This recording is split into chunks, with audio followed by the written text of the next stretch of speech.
नमस्कार, मैं राकेश कुमार राजकीय महाविद्यालय प्रतापगढ़ में आपका एक बार पुनः स्वागत है। साहित्य की चर्चा परिचर्चा के अंतर्गत आज हम भक्ति काव्य सरिता की द्वितीय इकाई का अध्ययन करेंगे, जिसमें सगुण भक्ति काव्यधारा और सूरदास का स्थान उसके काव्य की व्याख्या करेंगे।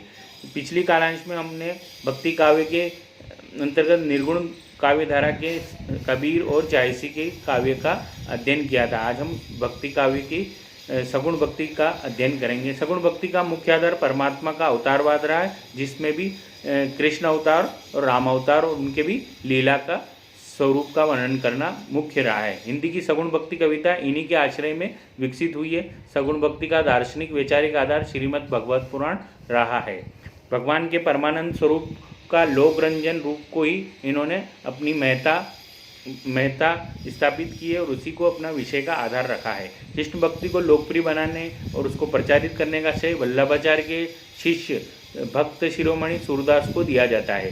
हिंदी साहित्य के अंतर्गत कृष्ण काव्यधारा को सर्वप्रथम मैथिल कोकिल विद्यापति ने प्रारंभ किया था। इसको विश्वव्यापी बनाने का श्रेय सूरदास को जाता है।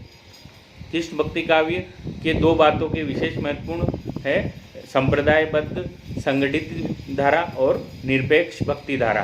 संप्रदाय के अंतर्गत हम अष्टछाप के कवियों को ले सकते हैं, जिसके अंतर्गत चार शिष्य वल्लभाचार्य के कुम्मन दास, सूरदास, परमानंद और कृष्णदास, और वल्लभाचार्य के पुत्र विठलदास, जिनके पुत्र गोस्वामी दास, नंददास, चित्तस्वामी और चतुर्भुज दास रहे।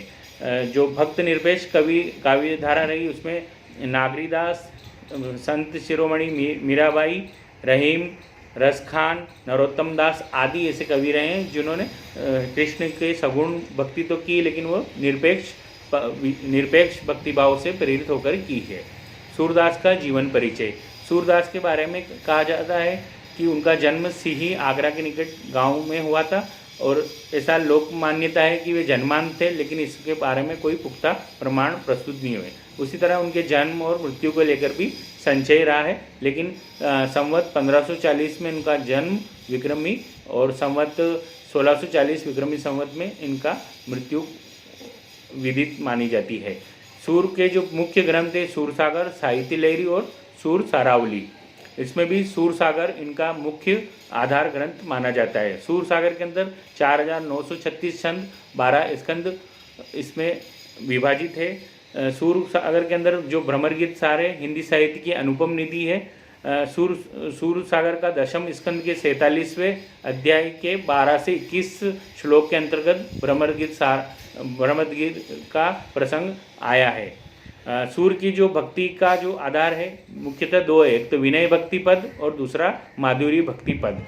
विनय भक्ति पद के अंतर्गत जहाँ पर दीनानाथ धरे सो कुलीन बड़ो सुंदर, सोई जहाँ पर कृपा करे, सूर पतित तरी जाए तनक में जो प्रभु नेह ढारे। मतलब एक तरफ तो सूर विनय की भक्ति भाव करते हैं और दूसरा उनका जो लोकरंजन रूप है वह उनके माधुरी भक्ति पद के अंतर्गत आया है, जिसमें हम आज विस्तार से चर्चा करेंगे वात्सल्य वर्णन की। सूर के वात्सल्य वर्णन की जो महत्वपूर्ण जानकारी है कि सूर का वात्सल्य वर्णन हिंदी साहित्य की अनुपम निधि है। श्री कृष्ण के बाल सौंदर्य का बहुत ही अनुपम चित्रण प्रस्तुत किया है, सूर के काव्य में उपलब्ध होता है, जैसा कि अन्यत्र नहीं उपलब्ध होता है। स्वयं रामचंद्र शुक्ल ने कहा है कि बाल सौंदर्य एवं स्वभाव के चित्रण में जितनी सफलता सूर को मिली, उतनी अन्य किसी कवि को नहीं। वे अपनी बंद आंखों से वात्सल्य का कोना कोना झांका है, और ऐसा हमने इसका चित्रण हम भली भांति देख भी सकते हैं। संयोग पक्ष में उन्होंने एक और तो बाल कृष्ण की बाल स्वरूप चेष्टाओं का वर्णन किया, तो दूसरी ओर बालोचित चेष्टाओं का मनोहारी चित्रण किया है। और लिखते हैं, हरि जू की बाल छवि कहो बरनी, सकल सुख की सीव कोटि मनोज शोभा हरिन। कृष्ण कहीं घुटनों के बल चल रहे हैं तो कहीं मुख पर दही लेप कर चल रहे हैं, कहीं अपने प्रतिबिंब को पकड़ने की चेष्टा कर रहे हैं। इस तरह से किलकारी बढ़ते हुए चित्र देखिए। शोभित करे नवनीत लिए, घुटनुन चलत रेत मंडित, मुख दधी लेप किए। सूर ने बाल कृष्ण लीलाओं का चिंताकर्षक एवं मनोहारी चित्र अंकित किया है। जैसी सफलता सूर को मिली किसी को नहीं मिली है। किलकत कान गुटरवनिन आवत मणिमय कनक नंद के आगन बिंब पग परी धराए। सूरदास ने बालकों के हृदय मनोभाव का चित्रण किया है, बड़े मनोयोग से किया। बालक की खींच, पारंपरिक प्रतिस्पर्धा, बुद्धि चातुर्य, अपराध को छिपाने की प्रवृत्ति आदि का बड़े मनोयोग से चित्रण किया है।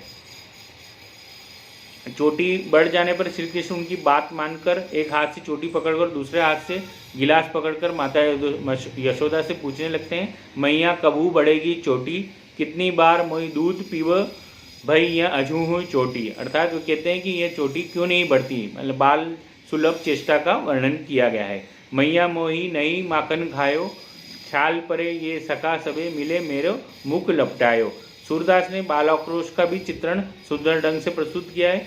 बलदेव कृष्ण को चिढ़ाते हैं तो यशोदा का पुत्र नहीं है, तो वो माता यशोदा से कहते हैं, मैया मोही दाऊ बहुत खिजायो, मोसो कहे ते मोल क्यों लिनहो, तूने जसुमती कब जायो। माता यशोदा को अपने पुत्र का बड़ा ध्यान रहता है और बच्चों की जीत को बेतुकी और कृष्ण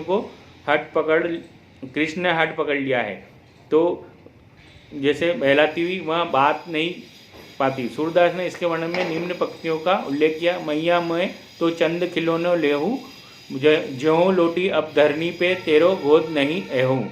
माता उन्हें समझाती है, पानी में चंद्र का प्रतिबिंब दिखाती है, पर वे नहीं मानते। तब माता यशोदा कहती है कि मैं तेरे लिए चांद सी बहू लाऊंगी, और श्री कृष्ण कहते हैं ठीक है, मैं अभी विवाह करूंगा। तो लो दूसरी समस्या आ खड़ी हुई। सूरदास ने जितनी तन्मयता से वात्सल्य के संयोग पक्ष का चित्रण किया, उतना ही तन्मयता से वात्सल्य के वियोग पक्ष का भी चित्रण किया है। श्री कृष्ण के मथुरा के लिए प्रस्थान करते हुए यशोदा कितनी विकल है, इसकी चित्र एवं पंक्तियों में देखा जा सकता है। यशोदा बार बार यूँ भाके, हे कोई ब्रज में हित हमारे, चलत गोपाल ही राखे। कृष्ण के मथुरा चले जाने पर माता का वात्सल्य हृदय अपने पुत्र के लिए विकल हो उठता है। उन्हें लगता है कि कृष्ण की आदतों में वे जितनी परिचय उतना कोई नहीं है, और कहती है वह, संदेशो देवगी सो कहियो, हो तो धाय तिहार, सूत की कृपा करती ही रहियो, यद्यपि टेव तुम जानती हो, तऊ मोहि कहीं आवे, प्रात होत मेरे लाल, लड़ते माखन रोटी भावे। उक्त विवेचन के आधार पर हम कह सकते हैं सूर का वात्सल्य वर्णन अत्यंत हृदयस्पर्शी, मार्मिक, स्वाभाविक है, और वात्सल्य का कोई ऐसा क्षेत्र नहीं जिसका वर्णन सूर ने अपनी मनोवैज्ञानिकता से नहीं किया हो। उसमें सहजता, तन्मयता, स्वाभाविकता, उन्होंने केवल बाल लीलाओं का चित्रण ही नहीं किया, अपितु बालकों की मानसिक प्रवृत्ति का हृदयगाही मनोवैज्ञानिक परिप्रेक्ष्य में किया है। अतः यह कहना तर्कसंगत होगा कि सूर के वात्सल्य वर्णन में मनोवैज्ञानिकता का कूट है।